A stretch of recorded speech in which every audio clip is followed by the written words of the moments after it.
Hai guys, jumpa lagi bareng saya Isa di acara ngobrol pagi yuk.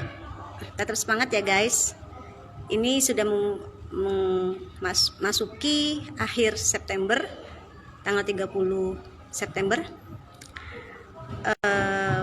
Banyak momen yang terjadi pada tanggal 30 September dan menjelang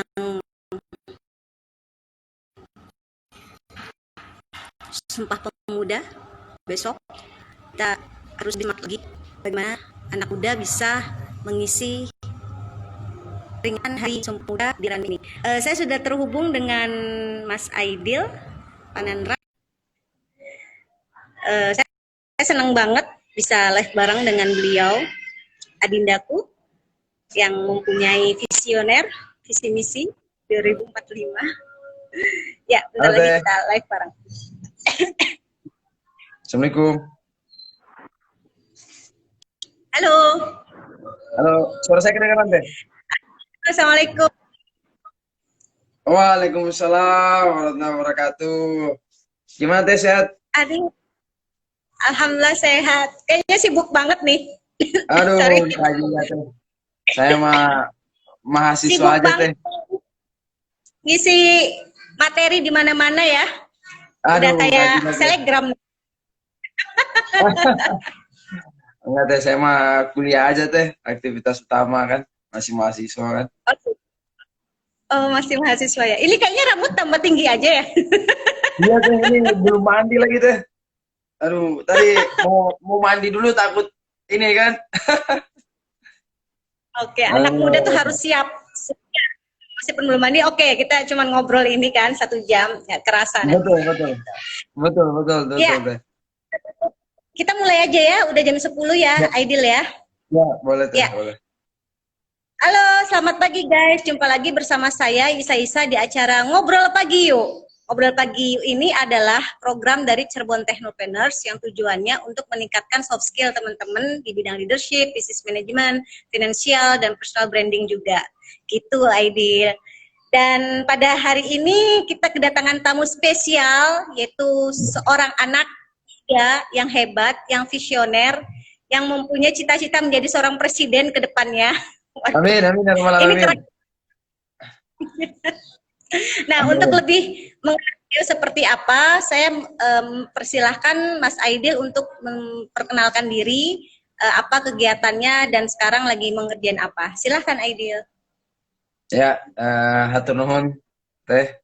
Jadi keren banget ini Cirebon Technopreneurs. Jadi buat teman-teman yang nonton, pastikan kalian follow akun Instagramnya, itu yang pertama. Kemudian perkenalan, nama Iya, saya Aita Abdul Samad. Saat ini kesibukan saya mahasiswa jurusan Teknik Elektro S2 di Universitas Indonesia.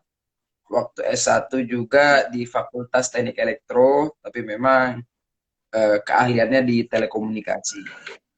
Kemudian di samping itu mungkin aktif di beberapa organisasi, di antaranya saya di Himpunan Mahasiswa Islam, organisasi yang banyak membesarkan saya rasa begitu.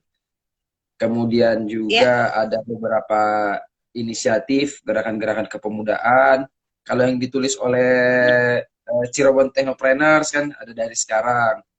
Kalau dari sekarang ini merupakan sebuah platform movement untuk mendorong produktivitas anak muda.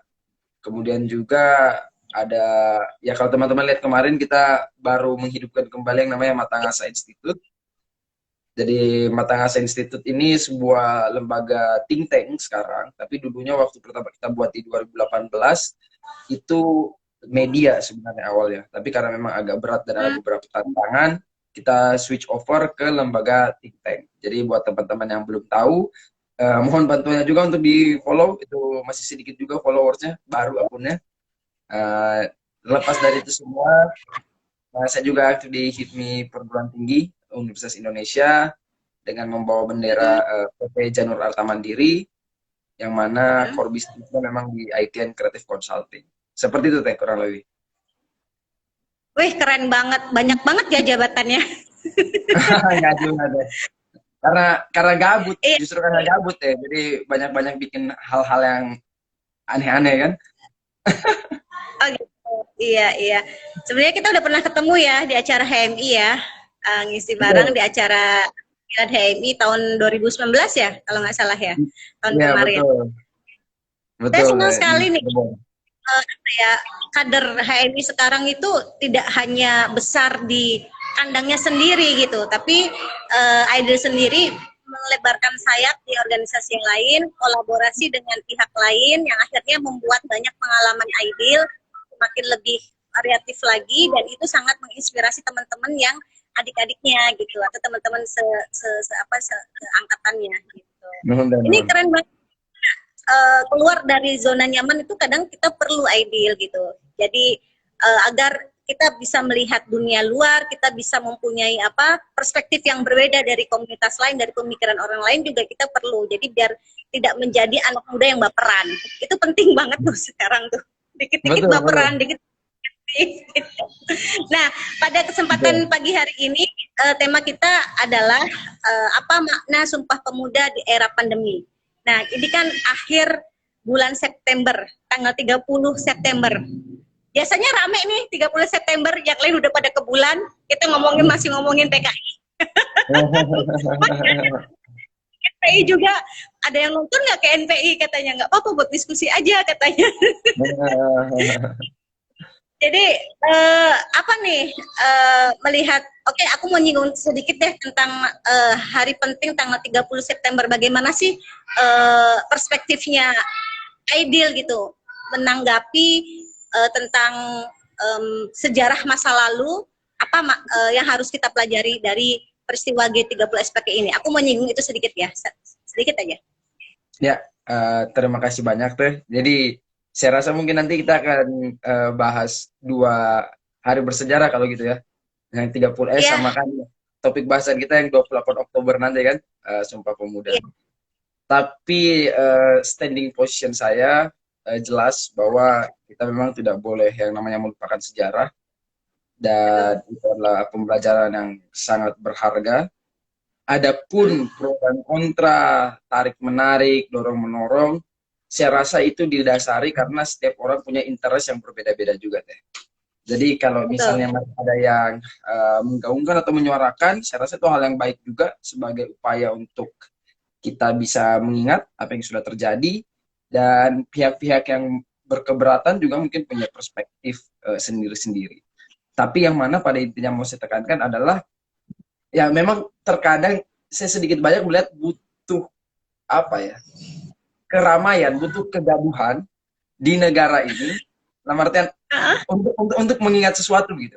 Karena saya rasa kalau tidak Oke. ada tarik menarik, tidak ada pihak yang mencetus pembahasan topik tertentu, ya mungkin tenggelam begitu aja atau lupa. Tapi kan dengan adanya pertempuran narasi itu mengemuka ke Betul. publik sehingga masyarakat bisa belajar. Dan saya yakin di era keterbukaan informasi ini, yang penting tahu judulnya, apa pembahasannya gitu kan, let's say G30S, PKI, ya teman-teman bisa cari tahu lagi. Mungkin kalau tidak ada rame-rame kayak begini, mungkin nggak ada yang tahu, mungkin tenggelam. Jadi saya rasa semua ada benefitnya juga gitu.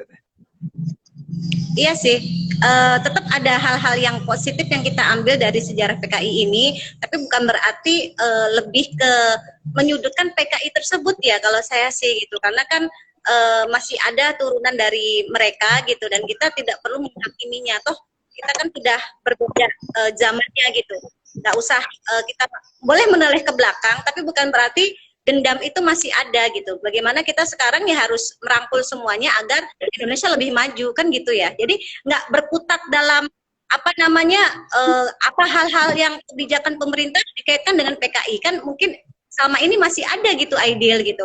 Kayak kemarin HPI gitu kan, apa tuh yang kemarin ribut tuh, yang Pancasila itu ada lagi tuh, yang bentuk undang-undang lagi. Nah itu terame lagi, ngapain nih katanya gitu. Nanti ada gotong royong, ada istilah yang apalagi yang kemarin pernah dibahas sama KNPI itu. Nah itu nggak tahu dibahas nggak sama teman-teman gitu. Ngarahnya lagi ke arah PKI lagi. Jadi semua hal itu kayaknya masih jadi kambing hitam gitu loh ideal. Saya merasa itu masih ada gitu loh. Dan kalau bisa ya diskusinya lebih ke arah positif aja gitu kalau menurut aku sih gitu. Kayak ya saya menghargai teh perbedaan pandangan, namun bagi saya kalau dinafikan juga bahwa harusnya tidak begitu, saya rasa agak kurang tepat juga teh. Soalnya kan namanya sejarah ya memang ada pelaku, ada perspektif yang timbul, sehingga kalau memang saya rasa sama teh, misalnya ada sebuah fenomena terus kita bilang jangan dibahas negatifnya, kita lihat positifnya aja kan, ya menurut saya nggak fair juga, karena kalau saya tidak akan memperdebatkan pro dan kontra itu, tapi kalau standing position saya ya saya menyesalkan dan tidak setuju dengan apa-apa yang telah dilakukan PKI di masa lampau, dan selebihnya ya saya serahkan pilihan masing-masing, tapi kalau banyak yang mungkin negatifnya apa ya saya rasa itu perlu juga, karena namanya catatan sejarah sudah terjadi, kita bisa melihat dan menilai masing-masing, tinggal tindakan dan implementasinya seperti apa. Saya rasa kan ada ranah-ranah hukum yang harus kita penuhi. Kalau kita lantas menggunakan langkah-langkah yang anarkis atau di luar koridor hukum, ya saya rasa itu memang agak kurang tepat juga. Tapi selama itu masih dalam koridor hukum, konteks diskursusnya intelektual, ya saya rasa tidak ada salahnya. Seperti itu. Iya, aku setuju kalau itu untuk jadikan diskusi. Kadang kalau misalnya kita tidak ramai berbicara tentang sejarah masa lalu, ya nanti anak milenial kita nggak tahu kan gitu kan. Kita harus meluruskan juga gitu. Apa hal-hal yang misalnya hal yang mengambang di proses teman-teman gitu kan. Ada yang diluruskan, ada yang memang ya kembali lagi kepada pendapat masing-masing gitu. Nah, Aidil, kita bentar lagi nih mau memperingati Hari Sumpah Pemuda di era pandemi ini. Apa yang akan Aidil lakukan untuk menjelang semangat apa yang akan Aidil berikan kepada teman-teman agar bisa ayo bareng-bareng nih memperingati Sumpah Pemuda itu meskipun dalam keadaan pandemi? Ya, teman-teman teh. Jadi kalau saya berarti saya bagi dalam dua konteks. Pertama kita lihat dulu kondisi pandemi dan kemudian Hari Sumpah Pemudanya. Karena saya yakin kalau Sumpah Pemuda sudah kita rayakan dari dulu, kalau saya tidak salah ingat 1928, tapi memang tahun ini menjadi unik karena ada fenomena pandemi ini teh. Nah, challenge pandemi terhadap anak muda yang paling fundamental bagi saya adalah bagaimana anak muda ini bisa berdamai dengan pikirannya dan dirinya sendiri.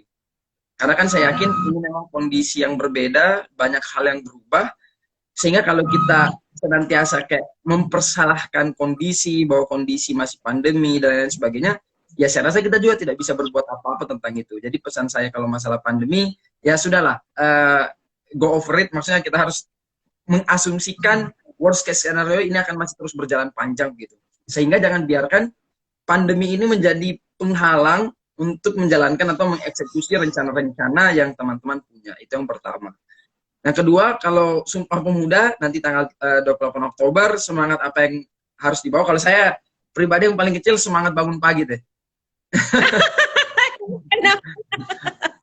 Betul, karena bagi saya ini juga yang selalu saya sharingan diskusi kemana-mana dan bicarakan.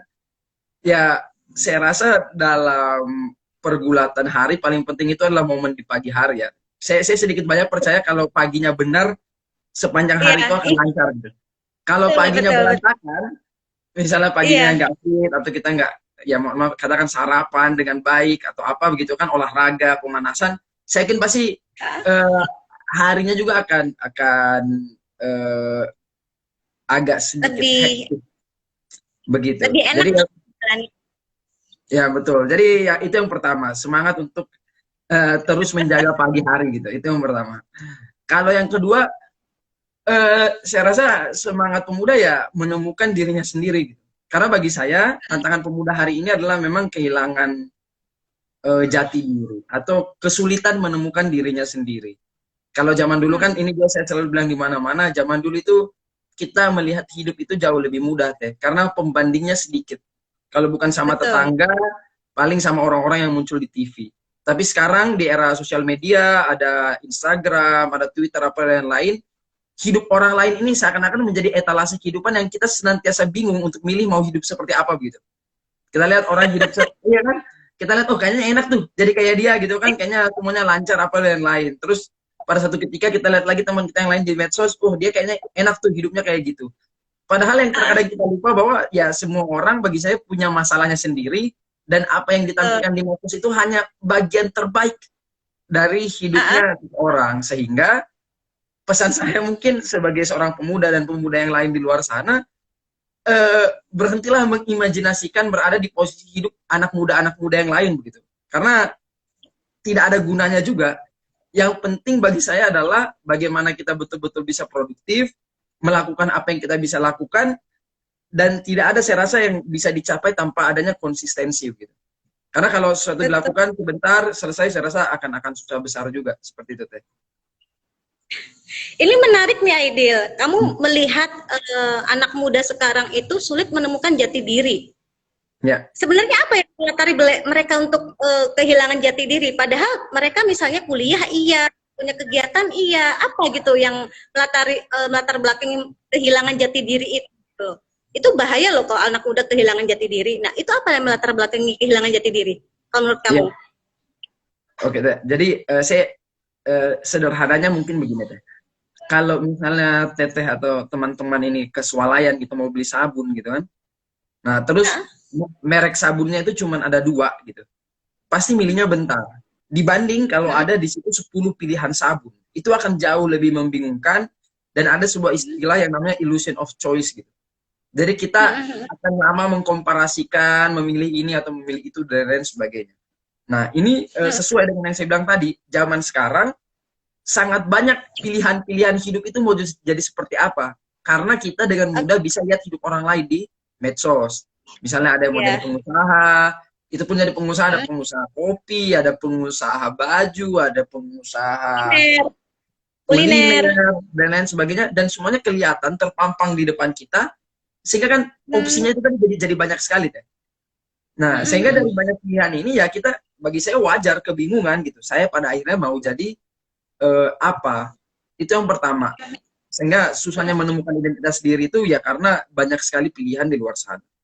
Kemudian yang kedua bagi saya adalah karena kita mungkin kurang-kurang berkontemplasi ya. Ini hanya asumsi saya. Kita dalam artian bangun memang senang untuk memperoleh begitu banyak informasi, buka sosmed apa dan lain, tapi kita memang jarang berdiskusi dengan diri kita sendiri gitu. Jadi menanyakan ke diri sendiri bagi saya itu perlu. Apa yang kita mau kemana. Terus kalau sudah ketemu jawabannya juga pertanyakan apakah itu memang betul-betul hal yang kita mau. Atau jangan-jangan itu hanya keinginan dari environment kita gitu. Lingkungan kita. Obsesi. Iya, obsesi orang-orang di sekeliling. Sehingga bagi saya pertanyaan-pertanyaan fundamental ke diri sendiri ini patut dan perlu untuk sering-sering dilakukan. Dan bagi saya itu pun tujuan dari konsepsi beragama mungkin ya, misalnya ya. Dalam artian dalam agama apapun, misalnya saya sebagai muslim, itu kan kita berdoa kan kepada yang maha kuasa. Tapi kalau kita sadar sedikit banyak ketika kita melakukan doa itu kan kita banyak bergelut juga dengan pemikiran kita sendiri gitu. Mempertanyakan diri kita, melihat secara jernih apa sih yang kita mau ke depan, kemudian meminta itu kepada Allah Subhanahu wa taala kan. Nah, saya rasa diskusi-diskusi dengan diri sendiri ini yang sudah mulai berkurang pada akhirnya. Jadi bagi saya itu teh. Iya, ini benar nih pemikiran Adil, benar loh, saya setuju gitu. Dalam arti ketika kita bisa mengenal diri sendiri, maka akan mengenal Tuhannya. Man arafa nafsahu waqad arafa rabbahu, kan gitu. Itu hadisnya kan seperti itu. Bagi siapa yang mengenal dirinya sendiri akan mengenal Tuhannya. Itu konteks yang lebih spiritualnya ya, diangkat lebih ke atas laginya gitu. Jadi perlu sebagai pemuda itu memahami kemampuan diri, kelemahan dirinya juga. Nah, akhirnya dari situ kita akan mengetahui langkah kita kemana nih gitu. Ketika sudah mengetahui apa kelebihan dan kekurangan kita, benar nggak Idil? Nah, dari situ mungkin ketika kita melihat banyak pilihan di luar sana yang kalau disawang, ngerti nyawang ya? Nyawang itu semuanya indah, Aidil. Tapi belum tentu gitu. Kenyataannya belum seindah itu gitu loh. Orang tuh ngelihatnya, lihat Aidil, aktif, sering menjadi pembicara, kemana-mana naik mobil gitu, deket dengan pejabat. Orang lihatnya semua ingin menjadi seorang Aidil gitu. Tapi kan nggak semua. Ya tadi Aidil bilang, saya juga punya masalah gitu kan. Tapi mungkin orang lain tidak mengetahui masalah saya. Nah, itu kan. Jadi Aidil di sini lebih pandai untuk menutupi gitu masalahnya Aidil, sehingga ketika tampil di luar itu Aidil lebih siap untuk menatap masa depan dan bisa memberikan inspirasi atau motivasi bagi teman-teman di sekitarnya. Aku ngelihatnya gitu ya Aidil ya. Gitu. Iya, betul. Jadi kalau saya melihatnya ketika ada berbagai macam pilihan di luar sana gitu, ya kembali lagi ke diri sendiri, tanyakan kepada diri sendiri, kita maunya apa? Kalaupun kita tidak mampu untuk ke sana, jangan dipaksain, bener nggak sih Aidil? Gitu. Kadang anak muda tuh memaksakan dan pengennya cepet instan gitu loh. Saya melihatnya anak muda itu kurang, sekarang ini aku melihatnya juga kurang apa namanya, kurang menghargai proses gitu loh. Jadi cepat instan, pengen cepat, akhirnya ketika ngerasa ini nggak apa namanya, nggak berhasil, akhirnya pindah lagi. Nah padahal untuk bisnis aja itu nggak cukup 1 tahun sampai 3 tahun. Untuk membuktikannya harus 5 tahun, bahkan 10 tahun. Baru kita akan bisa mengukur keberhasilan kita berhasil atau enggak, kan gitu ya Dil ya. Nah, Betul. kalau menentukan apa nih sarannya Adil gitu teman-teman biar menentukan pilihan hidup gitu kan, ataupun cita-cita untuk sekarang ini di era digital Adil. Ya. Di mana persaingan itu semakin ketat, persaingan itu di mana-mana gitu ada. Apa yang harus dipersiapkan anak muda agar tampil lebih percaya diri terhadap pilihannya? Ada saran nggak? Ya, baik ya. Mungkin saya berangkat dari ada sebuah adagium Latin begitu yang saya cukup senangi. Nah, katanya itu omnium rerum principia parva sunt. Nah, artinya itu adalah segala hal yang besar itu dimulai dari hal yang kecil. Dalam artian semua yang kalian lihat besar sekarang, pada satu titik dia pernah kecil. Nah, sehingga kalau kalian tadi misalnya bertanya tentang percaya diri untuk menentukan arah dan lain sebagainya, ya saya katakan kalau kalian baru memulai, kalian mohon maaf bahasanya kurang bagus di situ, kalian terlihat buruk di situ, ya it's okay begitu, karena semuanya juga begitu. Semua dimulai dari proses-proses yang kecil begitu. Bahkan manusia pun kan nggak ada yang langsung bisa live IG kan, pasti lahir dulu kan. Nggak ada tiba-tiba yang brojol gitu langsung, ya teman-teman halo guys saya baru lahir gitu kan. Ini kan nggak ada. Nah jadi pasti ada itu ide kerjaan emaknya. Oh kerjaan emaknya ya, itu bisa teh. Betul. Artis tuh di masing-masing. Jangan kalah loh. Iya benar. Nah, namun saya memang tekankan bahwa ya itu tadi. Jadi ketika teman-teman mencoba melakukan sesuatu, ya pasti akan ada fase-fase tidak bisanya dulu, pasti ada fase-fase diremehkannya dulu. Karena kan kalau tangga pembelajaran itu kan ada 4 tahap itu ya. Jadi yang pertama kita tidak tahu kalau kita tidak bisa. Nah, ini fenomenanya terjadi ketika kita melihat orang lain melakukan sesuatu, kita pasti kayak bilang, gue juga bisa kalau gitu. Gitu mah gampang, saya juga bisa gitu. Jadi kita sebenarnya tidak tahu kalau kita tidak bisa. Sama halnya, misal contoh paling teknis, kita lihat orang naik skateboard gitu ya. Terus kita bilang, kayaknya kalau main itu juga gampang. Terus kita nyobain, dan ternyata sulit gitu. Ternyata kita nggak bisa. Nah, masuklah kita ke fase kedua pembelajaran. Yaitu adalah kita tahu kalau kita tidak bisa. Nah, jadi kita baru sadar kan. Iya. Jadi kita baru sadar kalau sebenarnya kita tidak bisa. Nah, pertanyaannya adalah di fase yang kedua ini, apakah teman-teman mau lanjut atau teman-teman mau keluar? Karena bagi saya di dunia ini tidak ada yang tidak bisa dipelajari ya. Nah, itu fase yang kedua. Jadi setelah tadi tidak tahu kalau kita tidak bisa, fase kedua tahu kalau kita tidak bisa. Nah, fase ketiga baru kita tahu kalau kita bisa. Nah, setelah kita latihan, kita belajar, kita tekun di situ. Nah, dari tangga kedua ini menjadi ke tangga ketiga, banyak orang berhentinya pada akhirnya di sini. Karena ada ekspektasi yang tidak ketemu. Mereka awalnya melihat itu gampang, pas dia cobain ternyata sulit. Nah, rahasianya adalah kalau kalian menemukan sesuatu yang sulit tadi, ya kalian tetap aja di situ bertahan gitu. Kalian belajar, cari fondasi pengetahuannya di mana, dan ya konsisten aja nekunin itu. Betul. Nah, nanti kalau kalian konsisten, pada akhirnya kalian akan sampai pada satu titik di mana kalian sadar, kalian tahu kalau kalian bisa. Nah, itu yang ketiga. Fase yang paling Yang tinggi itu adalah kalian tidak tahu kalau kalian bisa.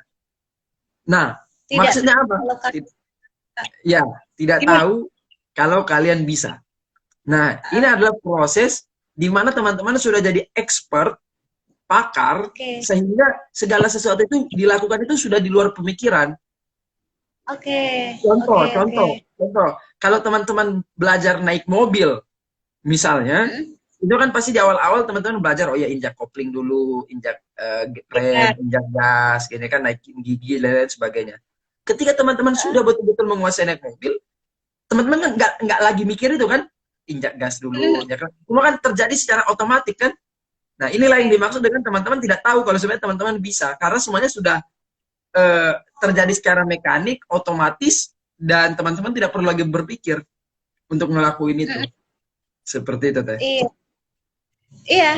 Orang tuh kadang nggak sadar gitu. Banyak yang sadar dengan kemampuan kita dan ketidakmampuan kita gitu. Akhirnya kita bingung dengan sendirinya, kan gitu ya. Akhirnya setelah dalam fase tadi, kalau misalnya tadi ada yang dalam fase ketika tidak bisa, apakah terus atau mundur, kan gitu kan pilihannya kan gitu. Kalaupun misalnya terus, ya udah apapun yang terjadi lanjut aja gitu loh. Kita sejauh mana kita mampu untuk mengatasi permasalahan tersebut. Itu menarik loh. Apa namanya, Aidil. Terima kasih ya untuk pencerahannya. Nah, Aidil tadi sempat menyinggung masalah diremehkan.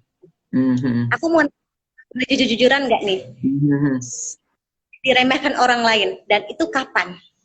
Dari seorang tadi disinggung tentang meremehkan atau diremehkan orang lain. Pernah nggak diremehkan orang lain, dan itu apa dan hal apa yang membuat Aidil merasa diremehkan orang lain? Ya, oke. Jadi ya, jadi menurut saya begini Teh. Kalau pertanyaan adalah apakah saya pernah diremehkan, faktanya saya percaya orang-orang yang berprosesnya itu ke atas pasti selalu diremehkan pada satu titik. Jadi dalam artian, tapi kan proses peremehan ini jarang terjadi di ruang-ruang publik. Dia biasa terdengar sebagai sebuah bisikan atau pendapat dari orang-orang terdekat kita. Begitu. Jadi contoh, kalau tanya kapan dan di mana, saya misalnya dulu pernah jadi presiden mahasiswa, misalnya Teh, di kampus. Nah, saya ya bukan diremehkan, mungkin tidak dipercayai ya oleh misalnya kedua orang tua saya sendiri misalnya. Mereka bilang, masa sih kamu bisa jadi ketua BEM gitu kan? Udahlah, kamu kan pendatang mungkin bahasanya ya. Udah, kamu belajar aja yang benar dan lain sebagainya. Semua orang juga meremehkan, dalam artian ngapain dia lah, memang bisa. Masa orang yang pecicilan kayak kamu bisa jadi seorang presma misalnya kan? Karena kan karakter pemimpin itu yang tegas, berwibawa, kaku gitu kan, dia stiff. Nah, ya tapi bagi saya terkadang juga orang-orang, saya berhusnuzon bahwa orang-orang yang bilang begitu itu sebenarnya maksudnya baik juga. Mereka nggak mau ngeliat kita kecewa kan? Mereka nggak mau melihat kita jatuh gitu kan, jadi mereka berusaha memproteksi kita. Nah, tapi terlepas daripada itu, yang saya yakini adalah berbicara itu mudah, ngomong itu mudah. Jadi sehingga kalau orang lain ngomong ke kita meremehkan dalam konteks apapun, ya saya juga tidak terlalu mikirin gitu. Soalnya kan bagi saya ngomong itu memang gampang gitu kan. Jadi kalau dia bilang masa kamu bikin lain-lain, ya saya nggak ambil hati gitu, karena ya memang ngomong itu adalah hal yang mudah untuk dilakukan, dan rata-rata hal yang mudah untuk dilakukan itu dilakukan oleh banyak orang begitu. Sehingga bagi saya in the end of the day atau pada akhirnya semua omongan orang itu ya tergantung saya. Apakah saya tetap mau lanjut atau tidak? Karena kan kalau kata Epictetus itu dia bilang, kita sebenarnya bukan menderita karena kejadian di hidup kita gitu. Tapi kita menderita karena interpretasi kita terhadap kejadian tersebut. Iya. Nah, jadi misalnya contoh, saya dipukul sama orang gitu kan, misal. Ya sebenarnya saya tidak betul-betul menderita karena kejadian itu, tapi saya menderitanya itu karena saya menginterpretasikan kejadian itu secara menyedihkan gitu. wah masa saya dipukul, kok saya digituin gitu kan, interpretasi ini kan yang Iya. menjadi hal yang menyulitkan atau memberatkan. Sehingga Mm, bagi saya apapun kata orang, apapun yang dibicarakan orang ya semua kembali ke kita begitu. mm. Iya, ya mungkin itu juga dialami banyak orang ya Aidil ya. Ketika kita menjalani sebuah proses gitu, salah satunya harus yang harus kita hadapi adalah sikap-sikap orang sekitar kita mungkin yang tidak setuju atau tidak dukung dengan apa yang kita lakukan. Nah, tadi kata Aidil ketika ada orang seperti itu, ya udah cuekin aja gitu.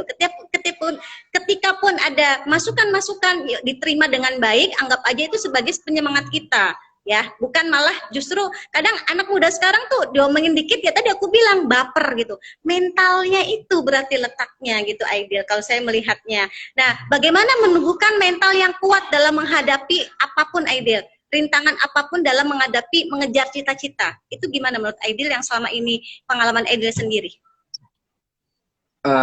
Oke deh. Ini ada teman saya, Mateo sudah berhasil ya kebetulan. Uh-uh. Nah, uh, masalah mental ya, ini agak-agak tricky deh. Soalnya berbicara pembangunan mentalitas bagi saya juga sangat bergantung uh, dalam konteks environment ataupun lingkungan begitu kan. Jadi bagi saya tidak ada satu pendekatan universal di mana itu adalah pil yang langsung mengatakan ini bisa meneguhkan mental. Tapi bagi saya sederhananya adalah satu ya pendekatan keagamaan tentu perlu teh. Karena kan saya rasa pendekatan agama-agama samawi itu semuanya kurang lebih sama bahwa meyakini ada kekuatan yang jauh lebih besar daripada kekuatan manusia dan kekuatan apapun di muka bumi. Sehingga ketika kita berpasrah menyerahkan kepada itu ya apapun yang terjadi di dunia kita percaya bahwa ini semua adalah yang terbaik begitu. Nah, bagi saya pemahaman keagamaan ini kan sebenarnya adalah apa ya, benteng mentalitas juga sebenarnya kalau memang dipahami secara holistik oleh orang-orang. Itu yang pertama. Jadi bagi saya garis bawahi pendekatan keagamaan itu perlu. Yang kedua bagi saya adalah asupan-asupan informasi atau literasi yang masuk ke kepala kita. Saya sangat merekomendasikan teman-teman misalnya baca buku-buku self help atau buku-buku tentang emotional intelligence begitu. Misalnya ada satu buku yang nulis itu namanya Daniel Goleman, itu judulnya Emotional Intelligence, itu perlu. Jadi yang pada intinya adalah semua ada di proses pembelajaran juga, karena garis bawahnya menurut saya seperti ini teh. Kembali ke apa yang dikatakan Epictetus tadi, saya percaya bahwa kita punya kendali penuh atas pikiran dan juga pemahaman kita dan interpretasi kita. Kalau kita sudah bisa mengendalikan bagaimana cara kita menginterpretasi sesuatu, ya saya rasa hal-hal yang bersifat mentality tadi itu bisa selesai. Namun kalau Teteh bertanya kepada saya tentang gimana cara membangun mental anak muda, ya bagi saya tidak ada pendekatan yang mudah dari luar gitu. Semua kembali dari dalam gitu. Oke. Tapi saya rasa perlu gitu dukungan dari luar ideal gitu untuk meningkatkan mental kita. Kita butuh, kadang kita ngerasa mampu, tetapi karena keadaan tidak mendukung, dengan sendirinya akan menciut gitu loh. Jadi dukungan dari teman-teman, sahabat, meskipun kembali kepada diri kita sendiri, tapi kalau saya ketika kita berkiprah dan di mana di situ orang tidak menghargai kita, tidak terus mimpi-mimpi kita tidak tereksekusi dengan baik gitu kan, keluarlah dari zona itu daripada kalian bertahan di situ, nanti malah justru kalian akan stres sendiri gitu loh. Jadi penting kiranya untuk mencari tempat orang yang mau menerima dengan kemampuan dan kelebihan kita. Itu penting ideal, karena mungkin sekarang ideal bisa kesana kemari karena diterima gitu pemikiran ideal gitu kan, terus saran-saran ideal, akhirnya ada penerimaan itu sehingga membuat mental ideal merasa percaya diri, ya kan? Nah, kemudian setelah percaya diri akhirnya lebih mantap lagi gitu untuk mengeluarkan ide-ide berlian ideal. penerimaan bagi saya itu penting, Aidil. Itu ya, aku pengen menanggapinya itu gitu, karena diri sendiri tuh kadang ngerasa lemah, tapi kalau kita didukung sama orang lain gitu, insya Allah nanti akan lebih kuat. Dan carilah teman-teman yang mendukung semua ide-ide, itu penting gitu. Jangan sampai punya teman yang akhirnya julid, tidak mendukung kita, malah meremehkan kita. Hindari orang-orang seperti itu. Maksudnya menjadi sahabat ya gitu. Kalau orang lain terserah, tapi carilah sahabat yang mendukung semua pemikiran teman-teman. Itu penting, Aidil. Nah, Aidil, ini aku ngomong seperti ini ya, maksudnya bertanya lebih dalam gitu tentang masalah Aidil gitu. Saya rasa penting. Saya ingin lebih mengenal sosok Aidil gitu, yang saya rasa banyak diidolakan anak muda gitu kan. Aku mau nanya nih Aidil, selama Aidil dari mulai pengalaman Aidil ini, pernah nggak ada penolakan dari orang lain? Ketika ditolak, apa yang Aidil lakukan? Iya, jadi kalau ditanya pernah atau tidak, sama seperti diremehkan tadi. Sampai titik ini saya mendapatkan masih banyak sekali penolakan. Tapi bagi saya penolakan ini terkadang ya, kalau dalam hidup saya menganggap penolakan ini justru sebagai sebuah tanda-tanda kehidupan bahwa saya menuju ke arah yang sepertinya benar begitu. Ini intuitif, ini tidak universal, tapi maksud saya begini. Kalau kayak misalnya kita bicara hukum Newton itu kan, ketika kita melakukan dorongan atau gaya pada titik tertentu, pasti akan ada dorongan balik yang sama kuatnya dari titik yang berlawanan kan. Jadi misalnya kalau kita dorong tembok, kenapa sih tembok itu nggak kedorong? Karena tembok itu kan memberikan dorongan yang sama ke arah kita gitu kan. Makanya temboknya nggak gerak. Nah, ketika saya menuju ke arah sesuatu dan saya mendapatkan perlawanan, ya saya rasa kayaknya rasa-rasanya ini memang menuju ke arah-arah yang benar, karena kalau justru saya menjalankan sesuatu dan kayaknya lancar-lancar saja, saya justru bertanya-tanya gitu, aduh gawat, ini jangan-jangan ini perlawanannya belakangan tiba-tiba sekalian gede gitu kan. Nah jadi iya kan, saya terkadang gitu kalau misalnya saya mau melakukan A misalnya, kok lancar-lancar aja gitu ya, kayaknya semesta mendukung gitu kan, saya curigaan gitu, aduh gawat, ini lubangnya di mana gitu kan, ini kira-kira pukulan baliknya di mana. Jadi itu yang saya selalu memikirkan. Tapi kembali lagi tadi, kalau saya mendapatkan penolakan, ya saya berusaha untuk mencari jalan lain, tapi direksinya sama. Gitu. Ya mungkin hal yang mungkin sudah sangat klise, misalnya kan ada orang yang bilang ada banyak jalan menuju Roma gitu kan. Jadi misalnya tujuannya adalah ke titik A gitu kan, kalau satu jalan tertutup, saya nyari putar baliknya lewat mana gitu. Atau kalau perlu saya buka jalur baru, saya buka jalur sendiri. Namun memang kalau saya pendekatannya adalah, saya adalah orang yang percaya bahwa ini mungkin beda-beda lagi ya, maksudnya artian ya, namanya juga manusia kan, justru itu kita menjadi kaya karena perbedaan pandangan. Nah, saya justru pendekatan saya itu, saya memang percaya bahwa dunia ini adalah tempat yang kejam. Maksudnya saya meskipun terlihat orang yang sangat optimistik ya, misalnya saya mau jadi presiden tahun 2034 gitu, tapi asumsi dasar saya adalah, satu, kita tidak bisa mengandalkan siapapun di dunia ini, dan yang kedua, dunia ini memang tempat yang kejam, dan yang ketiga, kita harus mengekspektasikan kegagalan itu dimanapun dan kapanpun. Nah bahkan saya tulis loh di depan meja saya nih, world is a cruel place. Ini saya nulis di sini, dunia adalah tempat yang kejam, adil tidak adil itu hanya Tuhan yang bisa mengukur. Nah jadi maksud saya adalah, saya percaya semua kembali lagi kepada diri. Saya sepakat kalau Teteh bilang memang tergantung pada environment. Makanya bukannya kita memilah-milah pergaulan kan, tapi kan pada akhirnya kita memilih untuk sering berinteraksi dengan siapa untuk dalam rangka membangun environment tadi kan. Nah tapi kalau saya kan justru berusaha untuk membalancekan circle saya, dalam artian saya justru tidak agak merasa awas juga kalau ada orang yang selalu mengiyakan apa yang saya bilang teh. Dan jadi kalau ada yang panggil gitu, menurut saya ini orang mau dorong gue ke jurang ini kayaknya.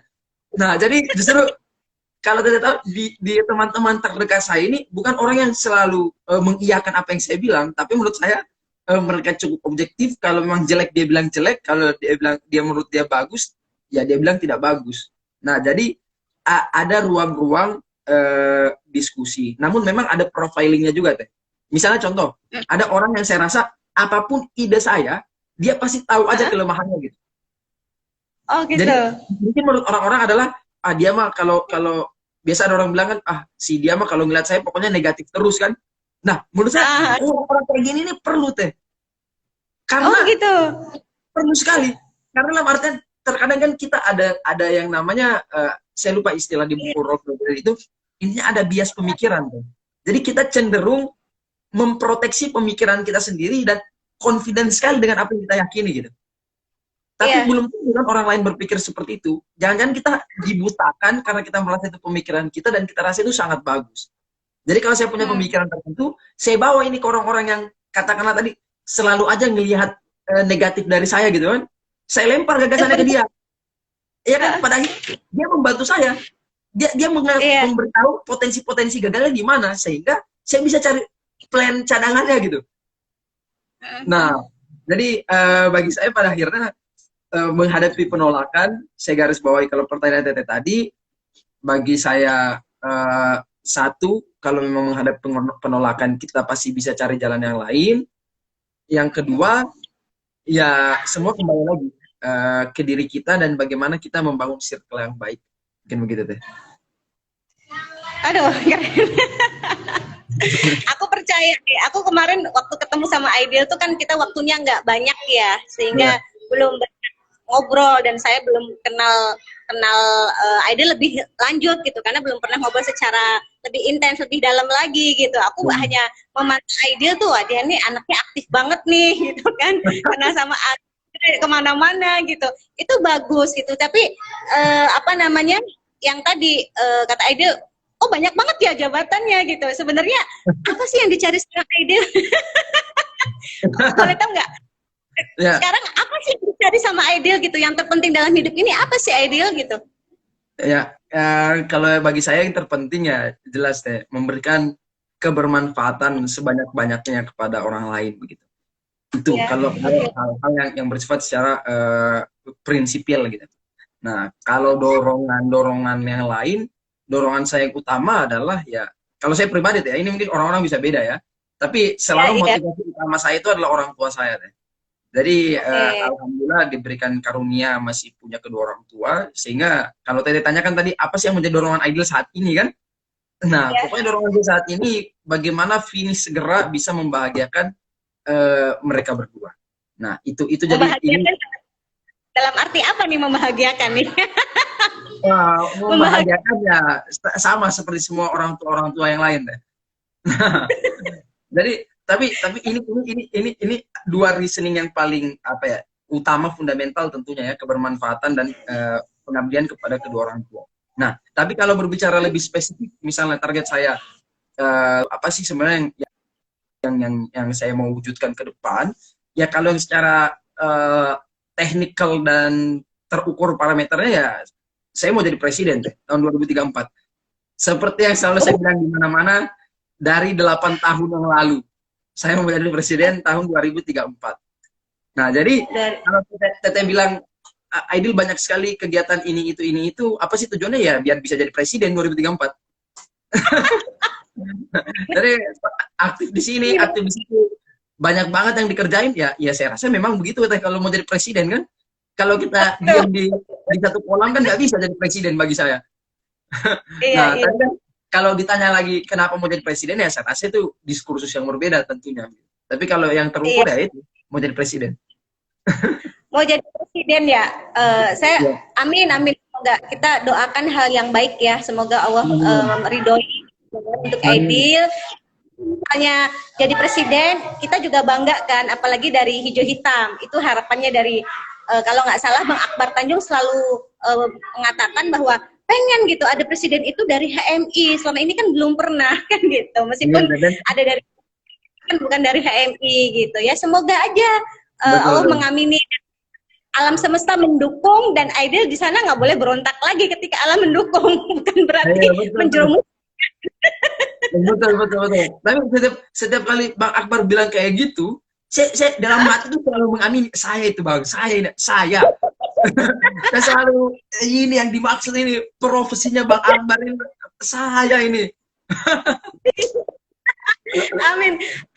Aku suka semangat kamu karena aku suka semangat kamu menjadi seorang presiden karena semangat itu adalah modal penting. Masalah Betul. duit atau yang itu jangan dipikirin, itu biar Tuhan yang merencana, maksudnya yang akan membantu gitu kan. Yang penting kita punya niatan, biarkan alam itu yang akan membantu kita atas ridho Allah kan gitu toh, ya nggak? Betul, Kalau betul. kita pada apa namanya, gimana nih cara pengen jadi presiden, saya nggak punya duit, terus aku masih muda, ya itu nanti stres sendiri kan gitu. Jadi benar yang dilakukan oleh Aidil ketika ingin jadi presiden, perbanyak pengalaman, perluas networking, ya kan. Nah aku seru nih kemarin tuh ngelihat Aidil tuh bersama teman-teman BEM universitas ya, Oh ya ya. kan. Aku mikir gini, jangan-jangan ini lagi ngobi-ngobi nih, nanti kalau dia jadi presiden gimana yang jadi menteri-menterinya nih. Amin, amin. Enggak, aku berpikirnya ke sana loh, beneran. Jadi itu kayak suatu pertemuan gitu kan. Kalau misalnya kayak Budi Utomo gitu kan, merencanakan kita mau kemana nih, apa yang harus kita persiapkan. Misalnya teman-teman ini bagian apa, megang bagian apa, jadi kan harus butuh tim kan. Nih, udah katanya nih, katanya saya siap jadi tim sukses Bang katanya. Oh ini juga nih, ada saya siap jadi ketua MPR. Wah, siap. Oke, Iya, ya, ya. Cuma store CV, store CV. ya, aku suka semangat kamu Aidil. Semoga yang nonton pada pagi hari ini itu punya semangat hidup yang lebih baik ke depannya. Orang punya cita masing-masing ya Adil ya. Untuk mengejar kita itu ya kita butuh perjuangan dan pengorbanan. Nah, apa selain mimpi tadi, sebenarnya orang tuh tadi melihat orang itu hasilnya aja. Oh, lihat Aidil sekarang sukses. Belum tentu gitu kan. Aidil juga pernah tadi ada penolakan, kemudian juga orang nggak tahu Aidil juga punya masalah gitu kan, dan itu tidak Aidil tampakkan kepada orang lain. Sebagai pemuda, hikmah apa gitu yang harus kita ambil dari segala kegagalan-kegagalan yang kita alami? Bagi Aidil seperti apa persepsi Aidil? Ya, baik. Terima kasih teh. Jadi kalau hikmah dari kegagalan ya, lemartian begini teh. Saya kembali lagi landasan pemikiran saya memang selalu dan seringnya tadi dari quotes Epictetus tadi teh.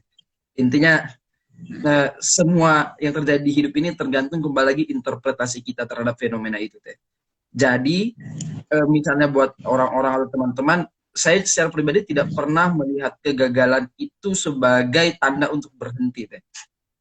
Jadi kan banyak orang yang merasa bahwa mendefinisikan gagal itu artinya sama dengan tidak bisa stop cari hal yang lain begitu. Nah kalau saya, kegagalan tidak pernah berarti berhenti deh. Bagi saya kalau saya gagal, saya evaluasi salahnya di mana, apa ya saya maju lagi di jalan yang maksudnya di goals yang sama gitu. Jadi saya masih konsisten di situ. Pada akhirnya sebenarnya kalau saya kasih bocoran sedikit, ini kan Teteh melihat banyak sekali hal-hal yang saya lakukan kan. Maksudnya dalam artian saya bikin gerakan ini, gerakan itu.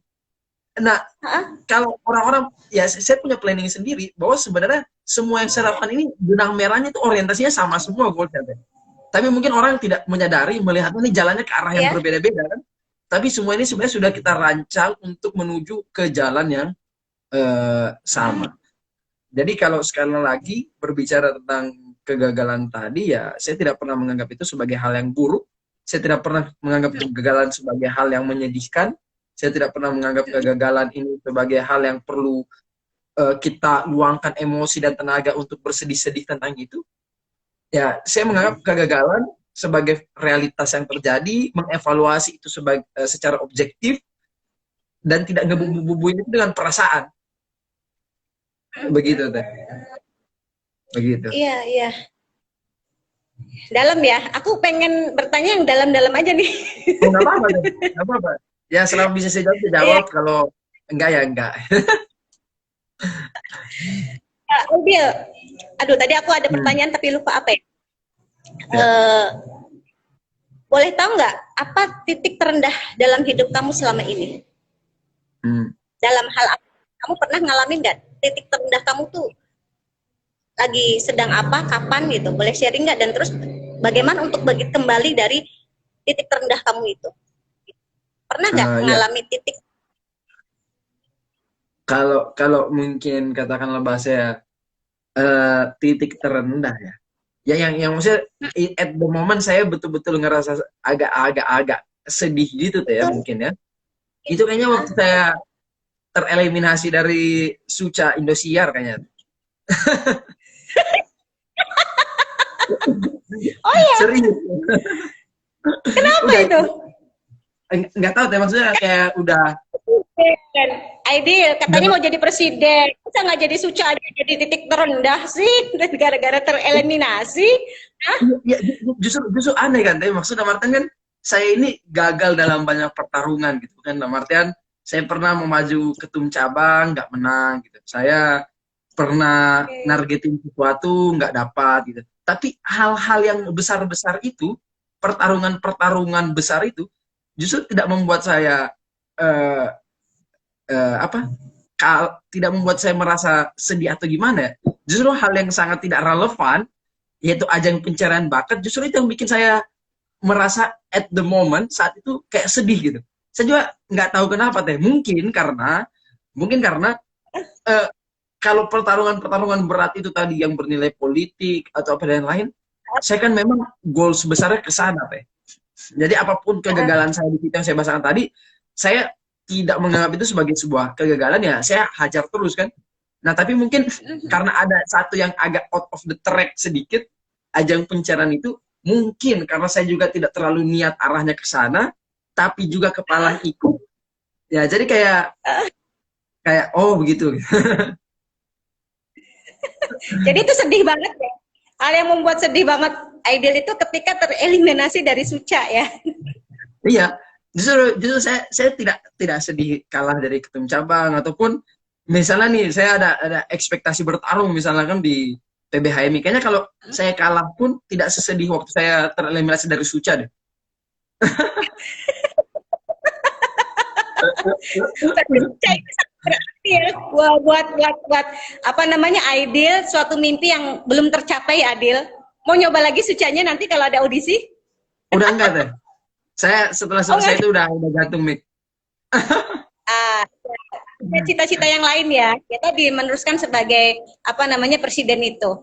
Betul, betul, Aidil, betul. apa namanya Aidil kan mungkin pengen tahu nih Aidil, jaringan Aidil tuh Hmm. luas gitu. Networkingnya dari tidak hanya dari kalangan politisi gitu, dari kalangan anak muda juga, memang masih muda, masih kuliah gitu. Ada tips-tips enggak untuk bagaimana caranya untuk membangun sebuah jaringan yang baik dan bagaimana untuk memaintenance-nya gitu. Kadang kita punya jaringan tapi setelah itu nggak say hello, hanya pas lagi ada butuhnya aja. Saya rasa jangan seperti itu ya gitu. Nah, bagaimana tipsnya Aidil dalam membangun sebuah jaringan baik untuk mendukung karirnya Aidil? Ya, ya, terima kasih Teh. Jadi berbicara masalah networking atau jaringan, ini mungkin saya baru di detik ini kayak kayak mikir-mikir, ya apa ya yang memang bikin ini. Tapi kalau memang ada satu hal yang penting yang saya rasa miss menurut saya yang tidak dilihat oleh orang-orang adalah kita cenderung melihat jaringan ini sifatnya apa selalu kayak misalnya bukan tangan di bawah ya. Tapi kita saya mohon maaf ya agak-agak berlibat. Saya berusaha menyusun kata-katanya dengan rapih karena ini banyak yang nonton. Iya, iya, gimana? Oke, begini deh. Nah, jadi ketika membangun jaringan, saya selalu memposisikan diri saya menjadi orang tersebut gitu. Saya coba bayangin, Aidil ngontak saya kan pasti akan Mm-mm. mengevaluasi Aidil gitu kan. Saya tidak mau orang ngelihat Aidil ini sebagai orang yang nyusahin, Saya nggak mau orang lain melihat Aidil ini sebagai orang yang parasitistik. Saya tidak mau melihat, saya tidak mau ada di kepala orang lain ketika saya ngontak itu, Aidil ini paling ada butuhnya apa gitu kan. Nah, jadi saya selalu memulai membangun jaringan itu dengan melihat kira-kira apa kelebihan saya yang kayaknya bisa menyelesaikan masalah jaringan saya. Atau kalaupun tidak menyelesaikan jaringan, ya saya ingin menunjukkan kualitas diri saya. Nah, karena saya percaya satu, tadinya saya beranggapan bahwa jaringan ini bisa terbangun karena jabatan atau titel politik. Misalnya, contoh kayak waktu kalau teman-teman ada yang pernah ada di BEM atau di mana, saya kan juga waktu dulu ketua BEM, saya tuh ngerasain kayak, ini kayaknya tokoh-tokoh ini buka pintu semua kan, ngontak ini, kepala daerah, apa anggota dewan, visi Pak, saya dari presiden mahasiswa, mau silaturahmi atau belajar, apa yang lain kan semua pintunya terbuka gitu. Nah, ketika saya sudah turun, semua pintunya nutup, banyak yang nutup dalam artian. Ya, kenapa tuh? maksudnya, ya dalam artian berarti memang kalau yang kita andalkan hanya jabatan politis, ya ketika jabatan itu udah nggak ada, ya pasti orang nggak, ya ngapain lagi, apalagi kepentingannya sama kita kan. Kalau karena saya asumsikan kalau sekedar kayak say hello, ketemu apa dan lain, saya bayangin ada 1.000 orang juga di sekelilingnya dia yang banjirin handphone dia setiap hari gitu. Itu caranya gimana? Akses ke sana. Nah, makanya setelah saya belajar tadi bahwa setelah saya nge-BEM ini ternyata, oh iya ternyata banyak orang yang ngukur saya ini hanya karena variabel politik.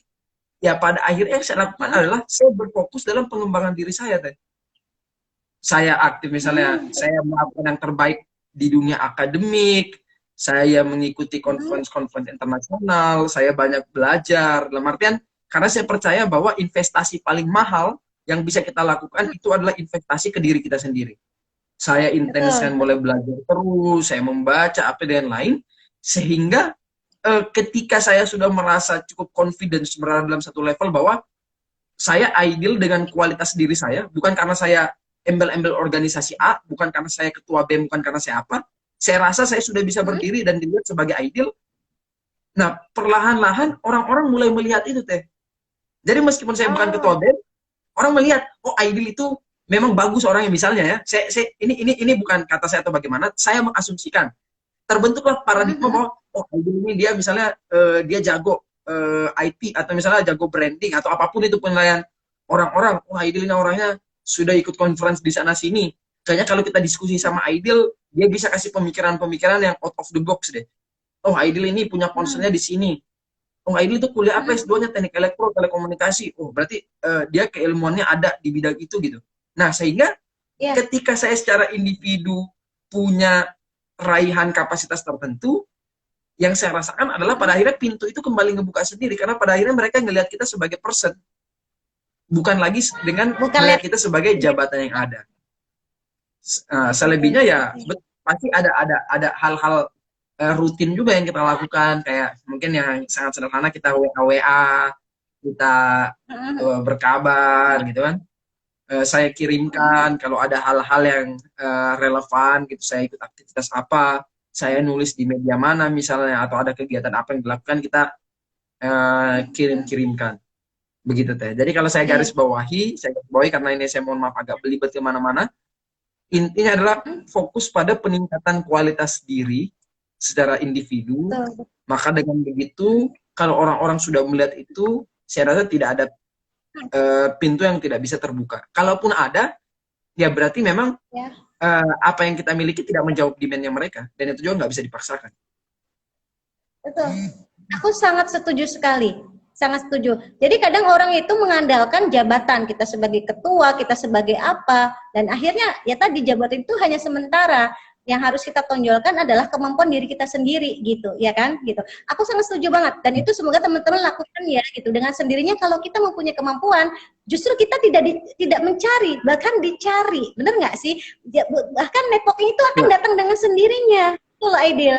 Yang saya sering dapatkan seperti itu gitu loh. Jadi ketika teman-teman ingin mendapatkan jaringan, keluarkan konsep teman-teman, gagasan teman-teman, lakukan yang sesuai dengan kemampuan teman-teman, ambil langkah kemarin apa small step gitu kan. Jadi dari langkah kecil, dari sana orang akan melihat nih arahnya kemana nih gitu. Jadi teman-teman di sini ketika punya gagasan harus mulai action. Karena hanya ketika angan-angan saja, hanya ingin, tapi tidak ada action, itu bullshit. Bener ya kan Aidil ya? Gitu. Ya, Nah betul. ini terakhir nih, Betul. kita hampir 1 jam, nggak kerasa ya, seru banget ngobrol sama Aidil gitu.